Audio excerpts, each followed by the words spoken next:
हाँ, अस्सलाम वालेकुम गाइस लिसनर्स। उम्मीद करता हूँ आप लोग दुनिया में जहाँ भी मौजूद हैं आप सब खैरियत से हैं और आपकी ज़िंदगी बेहतर गुजर रही है। अल्लाह ताला आप तमाम लिसनर्स को, मेरे तमाम सब्सक्राइबर्स को, मेरी फैमिली को, हम सबको सेहत दे, ज़िंदगी दे और हम सब के तमाम कामों में बहुत ज़्यादा आसानियाँ फरमाए। अगर आप में से किसी ने भी अब तक मेरे चैनल को सब्सक्राइब नहीं किया तो मुझे सपोर्ट करने के लिए सबसे पहले इस चैनल को सब्सक्राइब कर लें और अगर हो सके तो इस वीडियो को लाइक कर दें। इससे पहले हम आज की बहुत ही हॉरिफिक कहानी की तरफ बढ़ें। कुछ शिकवे थे, कुछ शिकायतें थीं, कुछ कंप्लेंट्स थी।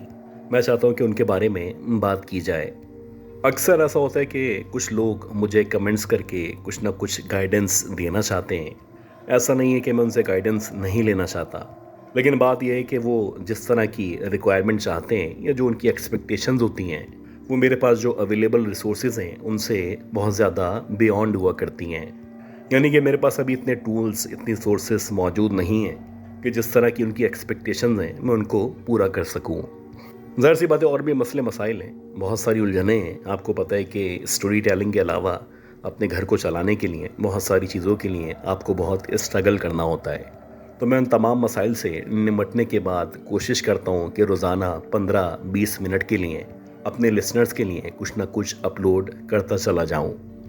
और मेरी इस काविश में, इस कोशिश में जो लोग मुझे सपोर्ट किया करते हैं, चाहे वो नेगेटिव कमेंट्स क्यों ना करें, मैं उनका भी शुक्रगुजार हूँ और मैं चाहता हूँ कि इसी तरह सपोर्ट करते रहें। और मुझे यकीन है कि इंशाल्लाह हमारी ज़िंदगी में कोई ना कोई दिन ऐसा ज़रूर आएगा कि जिस दिन हम अपनी मर्ज़ी की कामयाबी हासिल कर लेंगे। अच्छा गाइस, आज की ये जो पहली कहानी है, ये कहानी हमारी एक रेगुलर लिसनर है, ये उनकी कहानी है। ये नहीं चाहती कि मैं उनका नाम लूँ, तो मैंने इनका फ़र्ज़ी नाम किरण रख दिया है।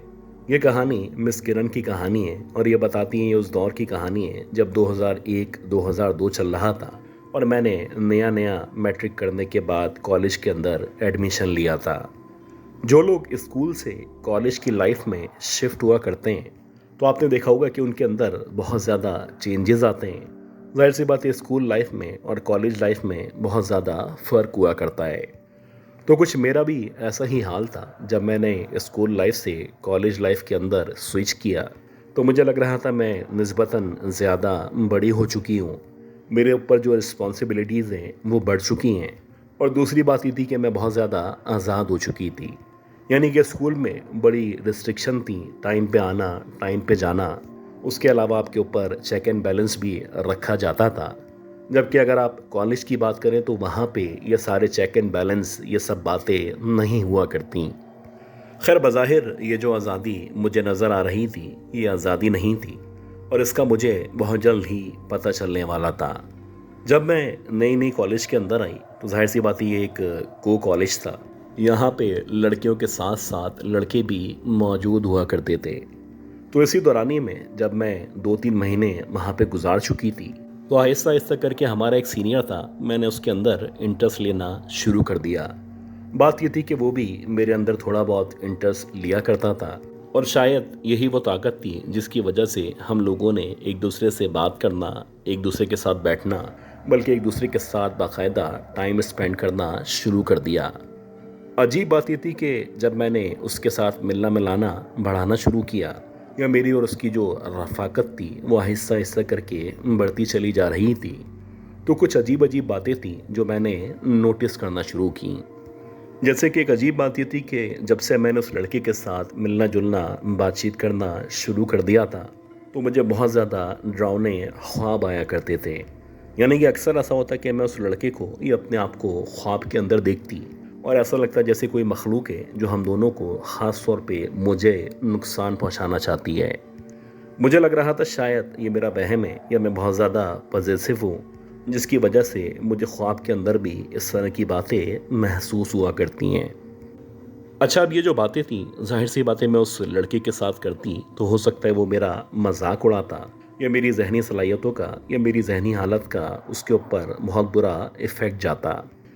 इसी तरह एक रात ऐसे हुआ कि मुझे अच्छी तरह याद है कि मैं 11 साढ़े 11 बजे खाना वगैरह खाने के बाद जब सोने के लिए लेटी तो एक अजीब सी बेचैनी थी, एक अजीब सी घबराहट थी मुझे इस सर्दी के माहौल में भी मुसलसल पसीने महसूस हो रहे थे और ऐसा लग रहा था जैसे मुसलसल पसीनों के साथ साथ मेरा ब्लड प्रेशर लो होना शुरू हो चुका है। खैर कुछ देर के बाद जब मेरी हालत संभली और मैं नींद की वादी में गई तो मेरा ख्याल है कि रात के तकरीबन 1 सवा 1 बजे मुझे ऐसा महसूस होने लगा कि मेरे कमरे के अंदर बाकायदा कोई मौजूद है और ना सिर्फ मौजूद है बल्कि मुझे उसके सांसें लेने की आवाज़ें सुनाई दे रही थी। ऐसा लग रहा था कोई कमरे के अंदर ना सिर्फ मौजूद है बल्कि मेरे बेड के ऊपर बैठा हुआ है और मेरे बेड पे बैठने के साथ साथ वो गहरी गहरी सांसें ले रहा है। अच्छा, आमतौर पर जो मेरी फैमिली है वो कभी भी मेरे घर वाले मेरे रूम के अंदर बिला इजाज़त नहीं आया करते, बल्कि मैं अपने रूम को अंदर से लॉक रखा करती हूँ। जाहिर सी बात है मेरे घर वाले इस चीज़ का, ये मेरी प्राइवेसी का ख्याल रखा करते हैं, तो मुझे ये तो यकीन था कि मेरे कमरे में जो भी मौजूद है ये कम से कम मेरा कोई घर वाला नहीं है। खैर हल्की हल्की सी रोशनी थी जो मुझे बाहर की तरफ से या सहन की तरफ से अपने कमरे में आती हुई दिखाई दे रही थी और जब इस रोशनी की मदद से मैंने अपने बेड पे या उसके कोने पे देखना शुरू किया तो पीछे से ऐसा लग रहा था जैसे वही लड़का जिसके साथ मैं बात किया करती हूँ या जो मुझे अच्छा लगा करता है वो ना सिर्फ मेरे कमरे में बल्कि मेरे बेड के सरहाने पे या कोने पे बैठा हुआ है। अजीब बात ये थी कि इस अंधेरे में उसकी जो आंखें थीं वो लाल शोलों की तरह चमकती हुई दिखाई दे रही थीं। एक अजीब सी कैफियत थी कि ये लड़का भला मेरे घर के अंदर मेरे कमरे में यहाँ पे कैसे आ सकता है और अगर आ भी चुका है तो इसकी आंखें लाल शोलों या अंगारों की तरह चमकती हुई क्यों महसूस हो रही हैं। ये बहुत सारे सवाल थे जो मेरे जहन के अंदर मौजूद थे और सच्ची बात यह है कि मेरे अंदर इतनी हिम्मत नहीं थी कि मेरी ज़बान से एक लफ्ज़ भी अदा हो सके और मैं उस लड़के से सवालात कर सकूं या पूछ सकूं कि तुम भला अंदर कैसे आए हो। देखते ही देखते ये लड़का जो कि मेरे कमरे के अंदर मेरे बेड के आखिर में मौजूद था, ऐसा लगा धुआं बन के कमरे के अंदर से गायब हो चुका है। हालांकि मुझे अच्छी तरह याद है कि मैंने अपने सेंसेस में, अपने होशो हवास में उस लड़के को बेड के ऊपर बैठे हुए देखा था और उसकी आंखें कुछ अजीब तरीके से चमकती हुई दिखाई दे रही थीं। अब ये जो वाक़या था, जाहिर सी बात है ये इतना छोटा वाक़या नहीं था और इस वाक़ये को घर वालों से छुपाना या उस लड़के से छुपाना बड़ा अजीब लग रहा था। लेकिन अल्लाह जानता है कि पता नहीं मेरे जहन के अंदर क्या आया और मैंने उस लड़के को इस बारे में इस बार भी कुछ नहीं बताया। इसी तरह 3-4 दिन 3-4 रातें मज़ीद गुजरी और एक दफ़ा ऐसा हुआ कि रात के तकरीबन 2 सवा 2 बजे का टाइम था। मुझे अच्छी तरह याद है कि मेरी आंख लग चुकी थी। मुझे एकदम से दोबारा से अपने कमरे में से एक अजीब सी स्मेल महसूस होना शुरू हुई। ऐसा लग रहा था कि कमरे के अंदर से ना सिर्फ स्मेल आ रही है बल्कि दोबारा से कोई कमरे के अंदर मौजूद है और जो भी मौजूद है वो बड़ी गहरी गहरी सांसें लेता चला जा रहा है। आप यकीन करें कि इससे पहले मेरी आंख खुलती ऐसा लगा किसी ने मेरे हाथ को पकड़ के मेरे हाथों पे अपने नाखूनों से नोचना या स्क्रैचेस लगाना शुरू कर दिया है। और ऐसा ही था कि जब मेरी आंख खुली तो मेरे एतराफ़ में दोनों तरफ कोई मौजूद था। ऐसा लग रहा था जो भी मौजूद है दोनों हू बहू एक ही शक्ल के मालिक हैं। कभी ऐसा लगता कि इसकी छवि उसी लड़के से मिल रही है और कभी ऐसा लगता कि ये कोई और मखलूक है जो मेरे दोनों एतराफ़ में या हम शक्ल की सूरत में मौजूद है। मुसलसल मेरे हाथों पे ऐसा लग रहा था ये मखलूक नाखूनों के साथ ना सिर्फ नोचती चली जा रही है बल्कि यकीनन ये मुझे फ़िज़िकली कोई ना कोई नुकसान पहुंचाना चाहती है। अल्लाह जानता है कि मेरी जो हालत थी, बस मुझे यकीन हो चला था कि शायद ये रात मेरी ज़िंदगी की आखिरी रात होगी। खैर मैंने दिल ही दिल में कुरानी आयात या सूरतों की तिलावत करना शुरू की और मेरा ख्याल है कि 10 या 15 मिनट तक मुसलसल तिलावत करने के बाद आहिस्ता आहिस्ता करके फिर वैसे ही होना शुरू हुआ कि ये लड़का या जो भी मखलूक़ात मेरे कमरे के अंदर मौजूद थीं एकदम से धुआं बनना शुरू हुई और देखते ही देखते हवा में तहलील हो गईं। खैर मैं उठ के खड़ी हुई। खड़े होने के बाद जब मैंने अपने कमरे की लाइट्स ऑन की तो लाइट्स ऑन करने के बाद जब मैंने अपने बाजुओं को या अपनी कलाइयों को देखा तो मेरे दोनों बाजू, दोनों कलाइयाँ जगह जगह से ज़ख्मी थीं और बाकायदा ऐसा लग रहा था जैसे किसी ने नाखूनों से नोच नोच के मेरे हाथों का बुरा हाल कर दिया है। खैर मैं खड़ी हुई। खड़े होने के बाद मैंने अपने दोनों हाथों को साफ किया और इन दोनों हाथों पे कोई ना कोई ऑर्नामेंट, कोई ना कोई मरहम लगाया और जैसे तैसे करके ये रात गुजारी। अब मुझे अंदाज़ा हो चुका था कि ये जो भी लड़का है इसके साथ मेरा मिलना बैठना उठना शायद किसी को पसंद नहीं है, या हो सकता है ये लड़का मुझे रूहानी तौर पे या किसी न किसी जादू के ज़रिए या किसी भी ज़रिए कोई ना कोई नुकसान पहुंचाना चाहता है। मुझे नहीं पता था कि इसके मिलने के बाद से मेरे साथ ये वाक़यात क्यों होना शुरू हुए थे, लेकिन हाँ, मैंने इसी दौरानिए में एक आलिम दीन से, एक बुज़ुर्ग से रब्ता किया और उनको सारी की सारी सूरत हाल से आगाह किया। ये सब सुनने के बाद, इन तमाम वाक़यात के बाद उन्होंने मुझे यही कहा कि बेटा, तुम्हारे हक़ में इस लड़के से मिलना या इससे बातचीत करना ठीक नहीं है। बेहतर ये है कि तुम इसके साथ किनारा कशी अख्तियार कर लो और इसके बाद इस लड़के से किसी भी किस्म का कोई भी रब्ता ना रखना। और ऐसा ही हुआ। ज़ाहिर सी बात है, मुश्किल था, लेकिन आहिस्ता आहिस्ता करके जब मैंने उस लड़के से कट ऑफ किया और उसके बाद जब मेरा और उसका किसी भी किस्म का ताल्लुक़ नहीं रहा, तो आहिस्ता आहिस्ता करके मेरी ज़िंदगी दोबारा से नॉर्मल होना शुरू हो चुकी थी और उसके बाद से मेरी ज़िंदगी में कोई इस तरह का वाक़या या वाक़यात पेश आना ख़त्म हो चुके थे।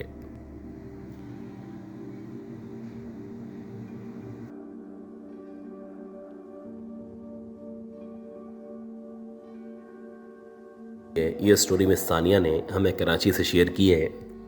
इससे पहले कि हम इनकी स्टोरी की तरफ बढ़ें, मैं आपसे रिक्वेस्ट करता हूँ कि अगर आपने अब तक इस वीडियो को लाइक नहीं किया तो मुझे सपोर्ट करने के लिए इस वीडियो को लाइक कर दें। मिस सानिया बताती हैं, जो वाक़या था ये 1996 का वाक़या था और उस दौर में मैं अपने फादर, अपनी मदर और अपनी बहन के हमरा हब रिवर रोड कराची पे रहा करती थी। अगर आप आज की भी बात करें तो ये जो हब रिवर रोड है, यहाँ पे अगर आप रात में जाएं, ख़ास तौर पे मगरिब की नमाज के बाद जाएं, तो आहिस्ता आहिस्ता करके ना सिर्फ वहाँ पे अंधेरा हो जाता है, बल्कि जैसे जैसे रात होती चली जाती है वैसे वैसे एक खौफनाक सा मंज़र, एक वीरान सा मंज़र आपकी आंखों के सामने मौजूद होता है। अब ये जो कहानी है ये 1996 की कहानी है और ये बताती है इनके फादर वहाँ से करीबी, यानी तकरीबन 7 या 8 किलोमीटर के फासले पे एक इंडस्ट्री मौजूद थी। उस इंडस्ट्री के अंदर जॉब किया करते थे। आमतौर पे इनके जो फादर थे वो शाम के 7 या 8 बजे तक वापस आ जाया करते थे और अगर कभी किसी काम से इनको वहाँ पे रुकना होता तो ये अपनी फैमिली को किसी भी तरीके से PTCL के ज़रिए इन्फॉर्म कर दिया करते थे। खैर वैसे ही एक रात थी और इत्तेफाक से सुबह इनके फादर ना ही बता के गए और ना ही इनको पता था कि इनके फादर को आने में देर हो जाएगी।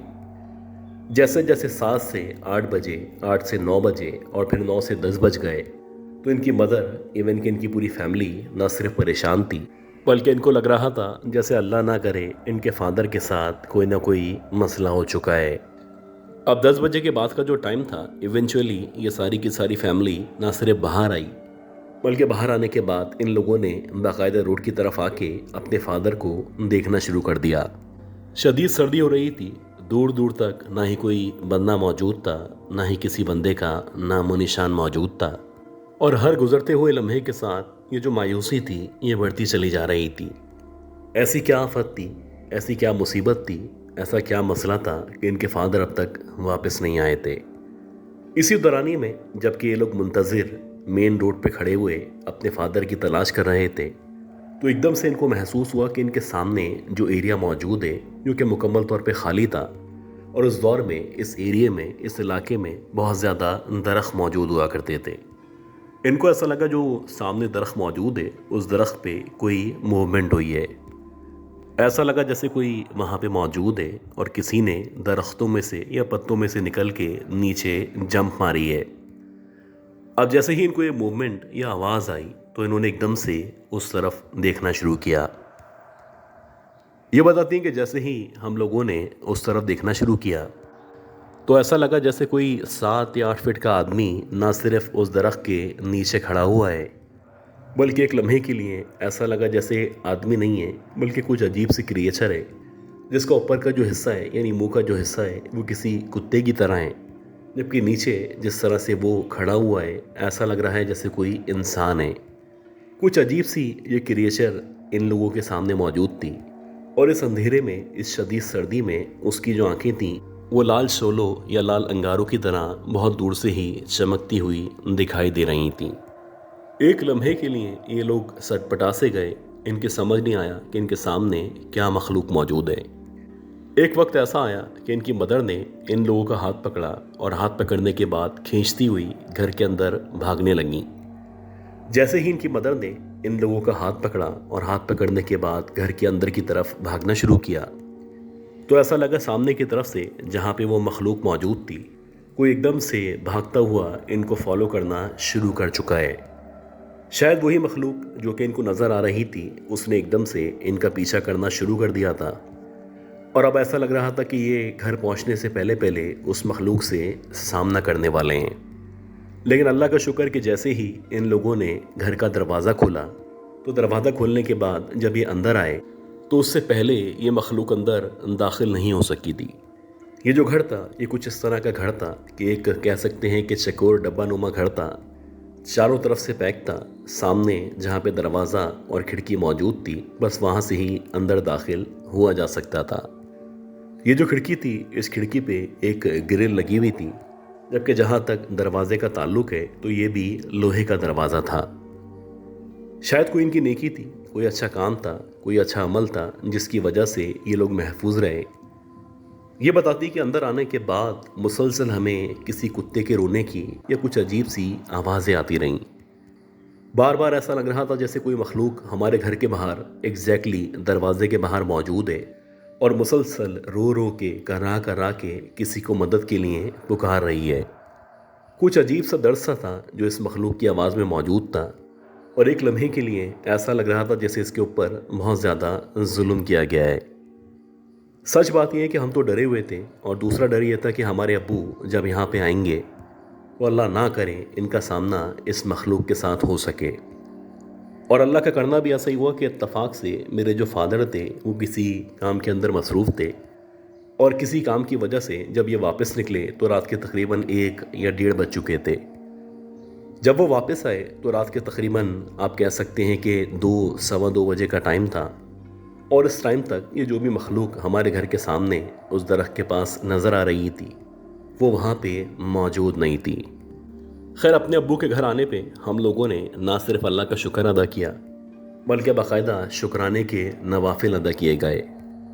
हमारे बाबा से जब हमारी इस बारे में बातचीत हुई, और इवन के जो हमारे दादा थे जो उस दौर में ज़िंदा थे, जब उनको ये पूरा का पूरा किस्सा सुनाया गया, तो उनका ये कहना था कि ये जो रोड है जिसे हब रिवर रोड कहा जाता है, इस रोड पे अक्सर रात के औकात में उस दौर में ख़ास तौर पे इस तरह की मखलूक़ात, छहलावे या शेप शिफ्टर्स नज़र आया करते थे। असल में जो छहलावे या शेप शिफ्टर्स हुआ करते हैं, इनका काम लोगों को डराना, गुमराह करना, या फिर इनकी जो मंजिल है उस मंजिल से दूर करना होता है। ये जो भी मखलूक थी जो वहाँ पे खड़ी हुई थी, अल्लाह का शुक्र है कि उस मखलूक ने हमें किसी भी किस्म का नुकसान नहीं पहुँचाया। हाँ, इस वाक़े के बाद से मेरे फादर ने, हमारी पूरी फैमिली ने रात में आने जाने में बहुत ज़्यादा एहतियात शुरू कर दी थी।